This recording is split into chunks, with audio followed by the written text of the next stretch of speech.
اللهم صل على محمد وآل محمد. اللهم صل على محمد وآل محمد. اعوذ باللہ من الشیطان الرجیم. بسم اللہ الرحمن الرحیم. وَلَقَدْ ذَرَأْنَا لِجَهَنَّمَ كَثِيرًا مِنَ الْجِنِّ وَالْإِنسِ لَهُمْ قُلُوبٌ لَا يَفْقَهُونَ بِهَا وَلَهُمْ أَعْيُنٌ لَا يُبْصِرُونَ بِهَا وَلَهُمْ آذَانٌ لَا يَسْمَعُونَ بِهَا أُولَئِكَ كَالْأَنْعَامِ بَلْ هُمْ أَضَلُّ أُولَئِكَ هُمُ الْغَافِلُونَ. پروردگار عالم کا ارشاد گرامی ہے کہ ہم نے جن و انس کی اکثریت کو خلق کیا، نتیجے میں وہ جہنمی ہو گئے. کیوں جہنمی ہو گئے؟ دوزخ میں کیوں گئے؟ دوزخ میں جانے کی علت کیا ہے؟ اس کا سبب کیا ہے؟ تو پروردگار عالم نے چند چیزوں کو بیان فرمایا. لہم قلوب لا یفقہون بہا، ان کے پاس دل تو ہے لیکن سمجھتے نہیں ہے. وَلَهُمْ أَعْيُنٌ لَا يُبْصِرُونَ بِهَا، ان کے پاس آنکھیں تو ہے لیکن وہ بصیرت کی نگاہ سے نہیں دیکھتے ہیں. وَلَهُمْ آذَانٌ لَا يَسْمَعُونَ بِهَا، ان کے پاس کان تو ہیں لیکن اس کان کے ذریعے وہ سنتے نہیں ہیں حق باتوں کو. اولئک کالانعام، یہ لوگ چارپائیوں کی طرح ہیں، یہ لوگ جانوروں کی طرح ہے. بل ہم اضل، بلکہ جانوروں سے بھی یہ بدتر ہیں، جانوروں سے بھی یہ گمراہ تر ہیں. اولئک هم الغافلون، یہی لوگ غافل ہیں. تو اس آیت میں پروردگار عالم نے غافلین کی 3 نشانیاں بیان کی ہیں. ان کے پاس دل ہیں، سمجھتے نہیں ہیں. ان کے پاس آنکھیں ہیں لیکن دیکھتے نہیں ہیں. ان کے پاس کان ہیں لیکن سنتے نہیں ہیں.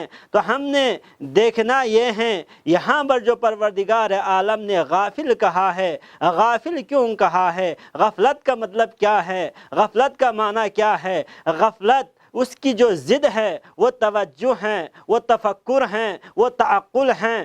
بس انسان کا غافل ہونے کا مطلب یہ ہے اہم چیز کو چھوڑ کر غیر ضروری چیزوں کی طرف متوجہ ہونے کو غفلت کہتے ہیں. جیسا کہ انسان جس کے لیے ضروری ہیں وہ عبادت الہی ہے جس کی خاطر انسان کو خلق کیا ہے. وما خلقت الجن والانس الا لیعبدون، جس عبادت کی خاطر انسان کو خلق کیا ہے، جس عبادت کی خاطر جنات کو خلق کیا ہے، اگر وہ انسان اس راستے سے ہٹ کر، اس راستے کو چھوڑ کر کسی اور راستے کا انتخاب کرے، دنیا کے کسی راستے کو انتخاب کرے، سمجھو وہ انسان غافل ہے، وہ غفلت میں ڈوبے ہوئے ہیں.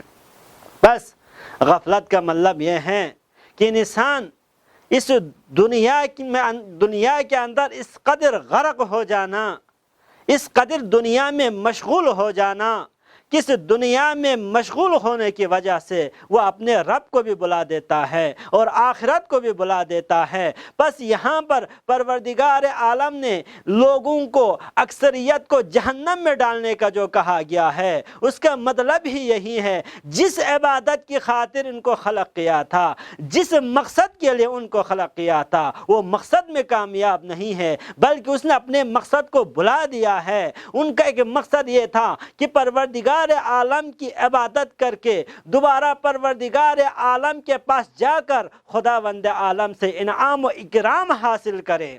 لیکن یہ بدبخت انسان دنیا کے اندر اس قدر غرق ہو گئے ہیں، اب یہ انسان خدا کے بارے میں بھی نہیں سوچتا، خدا کی معرفت حاصل کرنے کی کوشش نہیں کرتا ہے، ائمہ معصومین کی معرفت حاصل کرنے کی کوشش نہیں کرتا، انبیاء کرام کی معرفت حاصل کرنے کی کوشش نہیں کرتا ہے. اس کے پاس دل تو ہیں لیکن اس دل کا کیا فائدہ جس دل کے ذریعے خدا کی معرفت حاصل نہ ہو؟ اس دل کا کیا فائدہ جس کے ذریعے وہ انسان نبوت نبوت و قیامت و امامت کے بارے میں نہ سوچے، اس دل کا کیا فائدہ جس مقصد کے لیے اس دل کو خلق کیا تھا اس مقصد میں استعمال نہ کرے۔ بس یہاں پر پروردگار نے نہیں فرمائی ان کے پاس دل نہیں ہے، دل تو ہے لیکن اس دل کو جس کام کے لیے خلق کیا تھا وہ کام میں استعمال نہیں کر رہا ہے۔ لا یفقہون بہا، دل کا مقصد تھا فقیہ بننا، دل کا مقصد تھا کسی چیز کو سمجھنا، دل کو خلق کرنے کا مقصد یہ تھا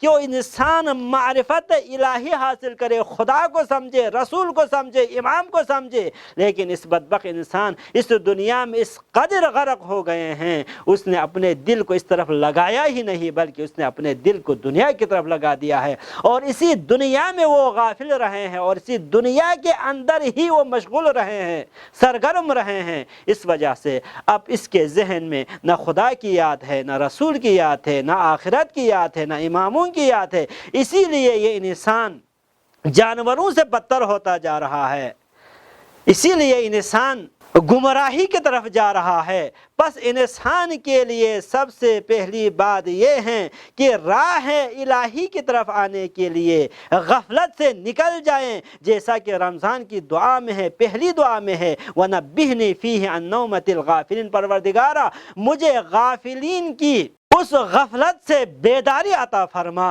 بس اس دعا میں ہم اس بات کی طرف توجہ دلائی گئی ہے کہ تمہیں چاہیے اس ماہ مبارک رمضان میں غفلت سے نکل کر بیداری کی طرف آ جائیں، دنیا سے نکل کر آخرت کی طرف آ جائیں۔ والسلام علیکم ورحمۃ اللہ وبرکاتہ۔ اللهم صل على محمد وآل محمد، اللهم صل على محمد وآل محمد۔